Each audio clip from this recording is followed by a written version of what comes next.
Hello, welcome to rail career. दोस्तों, आज का जो हमारा वीडियो है उन भाई लोगों के लिए है जो आरआरबी एएलपी भर्ती 2024 की तैयारी कर रहे हैं। आप इस वीडियो के थ्रू ये जान सकते हैं कि आपको किस तरीके से एएलपी सीबीटी 1 एग्ज़ाम के लिए तैयारी करना है, कौन सी बुक्स पढ़ना है और कौन सी टेस्ट सीरीज लगाना है। टेस्ट सीरीज कब से लगाना आपको शुरू करना है, इन सब चीज़ों की जानकारी मैं आपको इस वीडियो में देने वाला हूँ। अगर आप इस चैनल पर नए हैं तो चैनल को सब्सक्राइब कर लीजिए ताकि आगे आने वाले वीडियो की अपडेट आपको मिलती रहे। चलिए वीडियो को स्टार्ट करते हैं।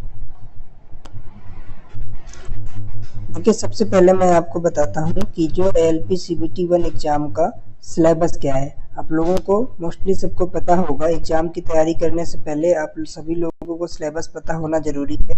तो यहाँ पर जो सिलेबस है उस सिलेबस में से आपको क्या क्या सीबीटी 1 एग्ज़ाम में क्वेश्चंस पूछे जाते हैं। तो देखिए, यहाँ पर जो सीबीटी 1 एग्ज़ाम होता है इसमें फर्स्ट जो आपका पोर्शन है वो मैथमेटिक्स का पोर्शन है। इसमें नंबर ऑफ क्वेश्चंस 20 है और ये 20 मार्क्स के होते हैं। इसके बाद तो इसमें आपका सेकंड पोर्शन होता है वो जनरल इंटेलिजेंस एंड रीजनिंग का होता है। इसमें जो नंबर ऑफ क्वेश्चंस हैं वो 25 है और ये भी 25 मार्क्स का होता है। इसका थर्ड पोर्शन जो होता है वो आपका जनरल साइंस का है।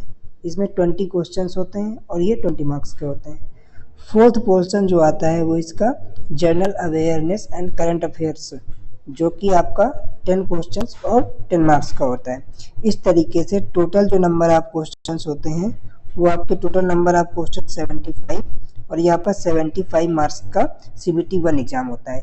इसमें जो आपको टाइम ड्यूरेशन होती है वो टाइम ड्यूरेशन टोटल 60 मिनट्स की होती है। ये एक कंप्यूटर बेस्ड सीबीटी एग्ज़ाम होता है जिसमें 60 मिनट में आपसे 75 क्वेश्चंस पूछे जाते हैं। अब देखिए, ये रहा आपका सिलेबस। अब इस सिलेबस पे मैं आपको क्लियर एक एक टॉपिक को बताने वाला हूँ कि टॉपिक आपको कैसे पढ़ना है, कहाँ से पढ़ना है, यूट्यूब का कितना मदद लेना है, कितना आपको बुक से पढ़ना है। ये सारी चीज़ें मैं आपको क्लियर करने वाला हूँ। देखिए, इसके पहले मैं आपको कुछ बताने के पहले आगे एक बात क्लियर कर देता हूँ कि आपको यूट्यूब का सहारा उतना ही लेना है जहाँ पर आपको कोई प्रॉब्लम हो रही हो, क्योंकि यहाँ पर जो भी सीबीटी 1 एग्ज़ाम का फॉर्म भरा है, जो भी एलपी का फॉर्म भरा है, उनमें से मोस्टली छात्र ऐसे हैं जो 2-3 साल से तैयारी कर रहे होंगे और 2-3 साल में लगभग आप लोग मैथमेटिक्स जो भी है, रीजनिंग है, साइंस है, करंट अफेयर है, हर चीज़ आप लोग कवर कर चुके होंगे। मतलब एक बार पढ़ चुके होंगे, आपको हर चीज़ के बारे में नॉलेज होगा। एक एक किताब आप पढ़ चुके होंगे, लगा चुके होंगे। तो यहाँ पर जो आपको बताने वाला हूँ मैं, वो आपको एग्ज़ाम को जो आपका स्कोर है उसको बूस्ट करने की स्ट्रेटजी बताने वाला हूँ। कि देखिए, एक टाइम बाद जब हम 2 साल 3 साल से तैयारी करते रहते हैं, हम मॉक टेस्ट देते हैं, तो मॉक टेस्ट में क्या होता है, हमारा स्कोर जो होता है वो 60% या 50%, 50 to 60% के बीच में आसानी से आने लगता है 2-3 साल तैयारी करने के बाद। लेकिन क्या होता है, इसके बाद हमारा स्कोर जो होता है वो फ्रीज हो जाता है। इसके बाद हमारा स्कोर बहुत धीरे धीरे बढ़ता है, एकदम से बढ़ना बंद हो जाता है। ये एक ऐसी स्टेज होती है जहाँ पर हम बहुत परेशान होते हैं कि हमारा स्कोर क्यों नहीं बढ़ रहा है। यहीं पर आपको अपना स्कोर बूस्ट करने के लिए कोई ना कोई स्ट्रेटजी अपनानी पड़ती है।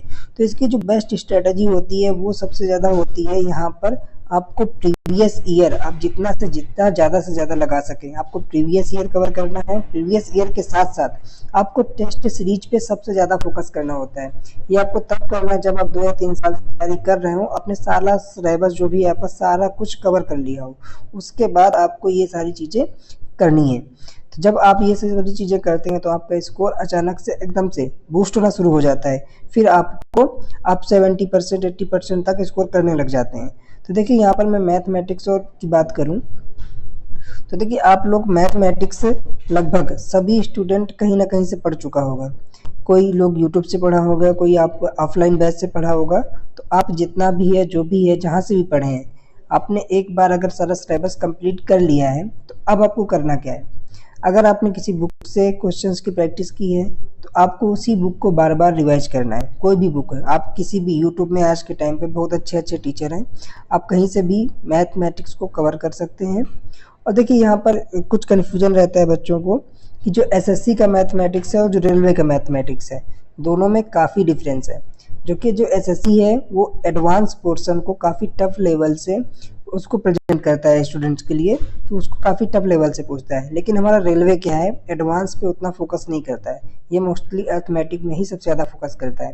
तो यहाँ पर आपको अर्थमेटिक पे ज़्यादा फोकस करना है। एडवांस का कुछ टॉपिक है जिस पे आपको फोकस करना है।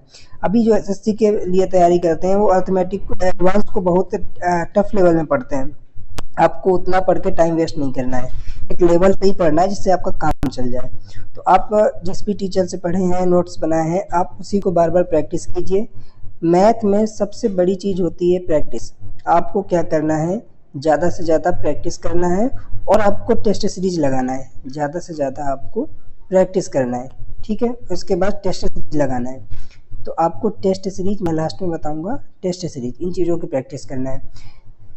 इसके बाद देखिए, अगर आपको क्विक रिवीजन करना है तो क्विक रिवीजन के लिए आप मान लीजिए एग्ज़ाम आ गया, एग्ज़ाम के टाइम में आपको 1 महीना पहले, आपको 1 महीना बचा है एग्ज़ाम के लिए, तो आप क्या कर सकते हैं, क्विक रिवीजन के लिए आप क्लास नोट्स को लगा सकते हैं। जैसे आप अभी गूगल में जाएंगे तो आपको राकेश सर के क्लास नोट्स मिल जाएंगे, तो आप उन क्लास नोट्स को डाउनलोड कर लीजिए। उन पे एक चैप्टर में 50-60 क्वेश्चंस होंगे। आप चाहें तो 1 मंथ में मैथ को पूरा कंप्लीट रिवाइज कर सकते हैं उन क्लास नोट्स को सॉल्व करके, और वो अच्छे क्लास नोट्स हैं। उनमें से आप रेलवे एग्जाम को आसानी से मैथ में कंप्लीट कर सकते हैं। आप मैथ में 20 में से 18-19 मार्क्स का आराम से उन क्लास नोट्स को कवर करके सॉल्व कर सकते हैं, राइट।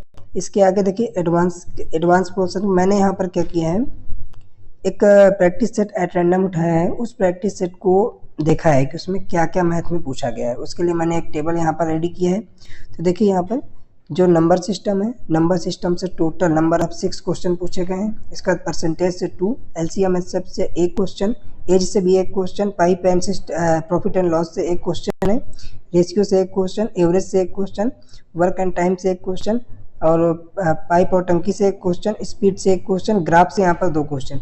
इस तरीके से जो अर्थमेटिक से है वो टोटल यहाँ पर 18 क्वेश्चंस पूछे गए हैं। अगर हम एडवांस की बात करें तो ये ट्रिग्नोमेट्री से 1 क्वेश्चन, मेंसुरेशन से 1 क्वेश्चन, लाइनियर इक्वेशन से 2 क्वेश्चन और एक क्वाड्रेटिक इक्वेशन द्विघात समीकरण से 1 क्वेश्चन पूछा गया है। तो कुल मिलाकर 5 क्वेश्चन यहाँ पर और 18 क्वेश्चन यहाँ पर पूछे गए हैं। तो अगर टोटल क्वेश्चंस की बात करें, टोटल 23 क्वेश्चन हो जाते हैं जो मैथ से एक एलपी के 2018 का जो एग्जाम हुआ था उसमें पूछे गए हैं। तो यहाँ पर अगर मैं बात करूँ, आप कहेंगे कि टोटल क्वेश्चन तो 20 ही होते हैं, 23 कैसे हो गए। तो जो ये ग्राफ का पोर्शन है, इस ग्राफ के पोर्शन को आप रीजनिंग में काउंट कर सकते हैं। तो अगर आप 2 क्वेश्चन को उठाकर रीजनिंग में काउंट कर देंगे तो यहाँ पर टोटल 21 क्वेश्चन ही बचेंगे। तो एक आध क्वेश्चन कम ज़्यादा रीजनिंग और मैथ में होता रहता है। तो यहाँ पर देखिए, सबसे ज़्यादा क्वेश्चन जो पूछे जाते हैं वो आपका नंबर सिस्टम से ही पूछे जाते हैं। तो आपको सबसे ज़्यादा अगर किस चीज़ में फोकस करना है तो वो नंबर सिस्टम पर फोकस करना है। इसके बाद जितना मैंने एक उठा के देखा था पेपर, जो मैथ का लेवल था एलपी सीबीटी 1 में, वो काफ़ी नॉर्मल लेवल था। अभी आप पेपर, मैं आपको एक टास्क देता हूँ, आप करके देखिएगा। एएलपी जो 2018 का पेपर हुआ था उसको उठाइएगा, और एनटीपीसी जो हमारा 2022 में पेपर हुआ था, ठीक है। इनका एक एक प्रैक्टिस सेट उठाइएगा और दोनों का मैथ और रीजनिंग का लेवल कंपेयर कीजिएगा। आपको पता चलेगा जो एनटीपीसी का लेवल है वो इस एलपी के लेवल से मैथ और रीजनिंग का बहुत टफ लेवल पूछा गया था। हम लोगों ने क्या किया था, एनटीपीसी के लिए इसी एएलपी और प्रीवियस ईयर एनटीपीसी के हिसाब से तैयारी कर रहे थे, जिसमें जब मेंस एग्जाम हुआ तो मेंस एग्जाम में पैटर्न एकदम से बदला, काफ़ी टफ पेपर पूछा, तो बहुत सारा दिक्कत वहाँ पर फेस करना पड़ा हम लोगों को। तो आपको क्या करना है, इसके लिए भी मैं बाद में एक चीज़ बताऊँगा क्या करना है, कि अगर रेलवे कुछ पैटर्न चेंज करना है तो करता है तो उसके लिए आपको पहले से प्रिपेयर रहना है। नेक्स्ट देखिए, बात करते हैं रीजनिंग के लिए। रीजनिंग एक आपको कुछ नहीं करना है, आप सभी लोग रीजनिंग का 1-2 बुक्स पहले से लगा चुके होंगे। अभी आपको क्या करना है, एग्ज़ाम टाइम में रीजनिंग का इम्पोर्टेंस जो होता है, मेन होता है, वो होता है प्रैक्टिस। अब प्रैक्टिस करना किस चीज़ का है रीजनिंग में, ऐसे तो रीजनिंग में बहुत सारा टॉपिक है, बहुत सारा क्वेश्चंस है, बहुत सारा चैप्टर है, तो किसका किसका प्रैक्टिस करना है। देखिए, जो रीजनिंग में होता है, कुछ चैप्टर्स ऐसे हैं जो हम भूल जाते हैं। जैसे हमारा क्या हो गया, क्लॉक हो गया, ठीक है। जो हमारा घड़ी का चैप्टर है उसके जो कॉन्सेप्ट होते हैं वो हम भूल जाते हैं। कैलेंडर हो गया, इनके कॉन्सेप्ट हम भूल जाते हैं। कैलेंडर हो गया। इसके बाद ये हमारा एजम्पशन हो गया, कथन निष्कर्ष हो गया। ये कुछ ऐसे चैप्टर्स हैं जिनको आपको एग्ज़ाम के 20 से 25 दिन पहले या 10 से 15 दिन पहले प्रैक्टिस करना ही पड़ेगा, अगर आप एग्ज़ाम में अच्छा करना चाहते हैं। अगर आप इनकी प्रैक्टिस नहीं करते तो आप एग्ज़ाम में कंफ्यूज होंगे, क्वेश्चंस को गलत करेंगे। तो कुछ चैप्टर आपके ऐसे हैं जिनकी प्रैक्टिस आपको करना ही करना है। इसके बाद एक चैप्टर और ले लीजिए, इसमें सीरीज हो गया। सीरीज में आपको कई सारी सीरीज जो जैसे मिसिंग नंबर हो गया, इनकी भी प्रैक्टिस आपको एग्ज़ाम के 20 से 25 दिन पहले ही करनी है, ज़्यादा पहले से नहीं करनी, जिससे आप रनिंग में रहें। और आपको एक काम क्या करना है, जो आपका टेबल है का एटलीस्ट आपको 20 तक टेबल एक बार रिवाइज करना है एग्ज़ाम के 2-4 दिन पहले, कि आप एग्ज़ाम में कंफ्यूज ना हो, जल्दी से कैलकुलेशन कर पाएँ। आपको टेबल 25 तक, आपको स्क्वायर, आपको एटलीस्ट 15 तक के क्यूब, ये सारे आपको याद होने चाहिए अगर आपको नंबर्स में, मिसिंग नंबर्स में अच्छा काम करना है। कई सारी चीज़ें होती हैं जो आपको प्रैक्टिस आप जितना करेंगे, जितना आप स्पीड बढ़ाएंगे, स्पीड से आपको बहुत फ़ायदा मिलता है। तो आपको इन चीज़ों में काम करना है। यहाँ पर देखिए मैंने आपको बुक सजेस्ट की है जो मैंने बेसिकली लगाई थी। ये बुक अच्छी बुक है, बैंक पीओ की बुक है। इस बुक को आपको परचेज कर लेना है, ज़्यादा महंगी बुक नहीं है, 200 से 300 में मिल जाएगी। इस बुक को अगर आप लेते हैं तो आपको प्रैक्टिस करने में बहुत आसानी मिलेगी। अच्छा बुक है, अच्छे क्वेश्चन हैं, बहुत अच्छे से आप प्रैक्टिस कर सकते हैं। और एक चीज़ रीजनिंग में आपको और ध्यान देना है कि अभी रेलवे क्या कर रहा है, रेलवे सीटिंग अरेंजमेंट, जो सीटिंग अरेंजमेंट का क्वेश्चन है, सीटिंग अरेंजमेंट, ठीक है, ये सारे क्वेश्चंस को जितना पजल, ये सारे क्वेश्चंस को रेलवे अभी इन्वॉल्व कर रहा है। एनटीपीसी में अचानक से उसने सीटिंग अरेंजमेंट, पजल, इन सबको पेपर में पूछना शुरू कर दिया, तो लड़के टाइम एडजस्ट ही नहीं कर पा रहे थे, टाइम कम पड़ जा रहा था। रीजन क्या था, अचानक से पूछना शुरू किया। और क्या है, जैसे बैंक में होता है कि एक पजल पे 5 क्वेश्चन पूछता है, रेलवे क्या कर रहा था, एक पजल पे एक ही क्वेश्चन पूछ रहा था, और इस तरीके से एक पेपर में 5-6 पजल पूछ रहा था। तो हर पजल के लिए आपको सॉल्व करना पड़ रहा था, बहुत टाइम ले रहा था। तो आपको इसके लिए पहले से प्रिपेयर रहना है। आपको पजल और सीटिंग अरेंजमेंट पे काम करना है, आपको पढ़ना है, जितना ज़्यादा प्रैक्टिस करनी है, आप जितना इसको पहले कर सकें। और एक चीज़ याद रखना है, अगर आपसे पजल और सीटिंग अरेंजमेंट एग्जाम हॉल में पूछता है तो आपको पेपर के टाइम पे इनको स्किप करना है। पहले आप पूरा पेपर सॉल्व करें, सॉल्व करने के बाद जो आपके पास 8 से 10 मिनट, 15 मिनट बचे, उस टाइम पर, उस खाली टाइम पे आपको पजल सीटिंग अरेंजमेंट को सॉल्व करना है। इससे क्या होता है कि आपका जो मेंटली प्रेशर होता है, लास्ट में जब आपको पता चल जाए कि हमारा पूरा पेपर सॉल्व हो चुका है, 5 से 10 क्वेश्चन बचे हैं सीटिंग अरेंजमेंट के और हमारे पास 5 से 10 मिनट टाइम है, तो आप मेंटली फ्री हो जाते हैं, प्रेशर कम हो जाता है, तो आप आराम से इनको सॉल्व कर सकते हैं, जिससे इनके सही होने की भी चांसेस बढ़ जाते हैं। मैंने भी ये स्ट्रेटजी अपनाई थी अपने एनटीपीसी एग्जाम में, जिससे मेरा टाइम आसानी से मैनेज हुआ था और एटलीस्ट मैं 5 से 10 मिनट पहले पेपर को खत्म करके बैठ भी जाता था। तो आपको ये ध्यान रखना है। नेक्स्ट देखिए, हम बात करें जो मोस्ट इम्पॉर्टेंट चीज़ है, साइंस एलपी के एग्ज़ाम के लिए। तो साइंस में क्या होता है कि आप लोग कई टीचर से पढ़ लेते हैं, तो आप लोगों के पास टीचर्स के नोट होंगे। तो पहले तो आपको क्या करना है, उन नोट्स को ज़्यादा से ज़्यादा रिवाइज करना है, जितना आप रिवाइज कर सकें, ठीक है। उसके बाद यहाँ पर मैंने एक बुक दी है जो आपकी आरबीडी पब्लिकेशन की एस के सर की बुक है। मैंने इसी बुक को 2 बार पढ़ा था।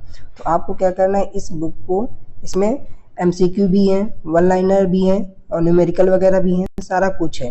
इतना इस बुक में है कि इससे ज़्यादा आपका रेलवे इससे बाहर नहीं पूछेगा। आपको इस बुक को जितना ज़्यादा से ज़्यादा हो सके पढ़ लेना है। इसके बाद आपका साइंस में कोई दिक्कत होने वाला नहीं है। नेक्स्ट देखिए, साइंस का हो क्या, साइंस के बाद इम्पोर्टेंट चीज़ आती है करंट अफेयर। अभी करंट अफेयर के लिए मैंने क्या किया, मैं आपको बता दूं, मेरा मैथ रीजनिंग अच्छा है, लेकिन जीएस में मेरा बहुत इसको लो रहता था। मैंने यही सारी स्ट्रेटजी अपना जीएस अच्छा किया, करंट अफेयर भी अच्छा किया और साइंस भी अच्छा किया। तो आपको करंट अफेयर पे क्या काम करना है, पहली चीज़, आप डेली तो करंट अफेयर सर्च करके पढ़ नहीं सकते, इसके लिए आपको किसी ना किसी टीचर से तो पढ़ना पड़ेगा, क्योंकि टीचर का काम होता है सर्च करके क्वेश्चन बनाना, तो वो आपको क्वेश्चन प्रोवाइड करेगा। तो आप यूट्यूब में कोई भी टीचर, मैंने इस पर स्पेशली एक लोग को सजेस्ट कर दिया है, बट आप कोई भी टीचर जो आपको अच्छा लगे, जहाँ से आप देखते हो, उनसे आप करंट अफेयर पढ़ना है, डेली उनका करंट अफेयर पढ़ना है। पहला काम, आपको करंट अफेयर यूट्यूब से एक वीडियो पढ़ना ही पढ़ना है। एक वीडियो पढ़ने के बाद आपको कोई भी एक बुक परचेज कर लेनी है। जैसे मैंने स्पीडी पढ़ी थी, तो आप स्पीडी भी परचेज कर सकते हैं, कोई भी बुक परचेज कर सकते हैं। और ये बुक ईयरली होनी चाहिए, मंथली नहीं। आपको क्या करना है, इस बुक में आपको जितना भी टॉपिक है आप सिलेक्ट कर लीजिए। आपने 10 टॉपिक सिलेक्ट करना है कोई। उन 10 टॉपिक से डेली 10 टॉपिक को पढ़ना है। और कैसे पढ़ना है, स्टार्टिंग के 5 क्वेश्चन या 10-10 क्वेश्चन, हर टॉपिक से 10-10 क्वेश्चन पढ़ोगे तो धीरे धीरे करके आपको 10 टॉपिक एक साथ पढ़ने। एक दिन में हर टॉपिक से 10-10 क्वेश्चन, पूरा टॉपिक एक दिन में नहीं पढ़ना है। एक टॉपिक के 10 क्वेश्चन पढ़ने हैं, फिर नेक्स्ट टॉपिक के 10 क्वेश्चन पढ़ने हैं। इस तरीके से आपको पढ़ते हुए जाना है। इससे करंट अफेयर आपको अच्छे से याद होगा, आपको कन्फ्यूजन भी दूर होगा बुक से पढ़ने में। टीचर से पढ़ेंगे तो आपको कुछ टाइम बाद भूल जाएगा, लेकिन बुक से पढ़ेंगे तो आपको ज़्यादा टाइम तक याद रहेगा। इसके बाद एक चीज़ इसमें और आती है, मंथली करंट अफेयर। देखिए यूट्यूब में कई लोग मंथली करंट अफेयर का वीडियो डालते हैं, जिसमें मैंने एक राशि सर करियर के इनका मंथली करंट अफेयर का वीडियो देखा था। तो आपको क्या करना है, हर मंथ के लास्ट में रिवीजन के लिए मंथली करंट अफेयर का वीडियो जरूर देख लेना है। एक वीडियो है, आप 2 बार देख लीजिए। मंथली करंट अफेयर का वीडियो आप मंथ में 2 बार देख लीजिए एक वीडियो को, तो आपका ये भी तैयार हो जाएगा। इस तरीके से आप करंट अफेयर आराम से तैयार कर लेंगे, कोई दिक्कत नहीं होगी। नेक्स्ट देखिए, यहाँ पर हम बात करें, देखिए जीएस तो इसमें पूछा नहीं जाता, एक आध क्वेश्चन पूछ ले तो पूछ ले। बट आप इसके लिए अगर कोई बुक पढ़ना है तो आपके लिए एक बुक पढ़ सकते हैं, मनोहर पांडे की ये बुक आती है, छोटी सी बुक है। अब लूसेंट से बेस्ट बुक है, आप इस बुक को प्रेफर कर सकते हैं। इसमें लूसेंट की तरह वन लाइनर नहीं है, डिस्क्रिप्टिव है थोड़ा सा, और एग्जाम ओरिएंटेड इसमें मैटर दिया गया है। तो ये आपके लिए जीएस के लिए राम है। मैंने इस बुक को पढ़ के अपने जीएस का स्कोर बहुत बूस्ट किया था, तो आप इस बुक को पढ़ सकते हैं। नेक्स्ट देखिए, यहाँ पर टेस्ट सीरीज की बात करें तो टेस्ट सीरीज के लिए मैंने आपको एक वीडियो पहले से ही बना के रखा है। आप यहाँ पर टेस्ट सीरीज में मैं इंपॉर्टेंट चीज़ बता दूं तो आपको एएलपी एग्जाम के लिए एटलीस्ट 2 टेस्ट सीरीज परचेज करना है। आप एक टेक्स्ट बुक परचेज कर सकते हैं, दूसरा अड्डा 24/7 परचेज कर सकते हैं। आप इन दोनों टेस्ट सीरीज में से टेक्स्ट बुक को ज़्यादा सॉल्व कीजिए, अड्डा 24/7 को वीक में एटलीस्ट 1 टेस्ट तो सॉल्व ही कीजिए, जिससे आपका दोनों टेस्ट सीरीज में जो डिफरेंस है, किसी का लेवल कम होगा, किसी का लेवल हार्ड होगा, किसी का मीडियम होगा, आप हर तरीके से प्रिपेयर हो पाएंगे। अगर एग्जाम हॉल में लेवल चेंज करता है तो आप उसको आसानी से समझ पाएंगे, दिक्कत नहीं होगी।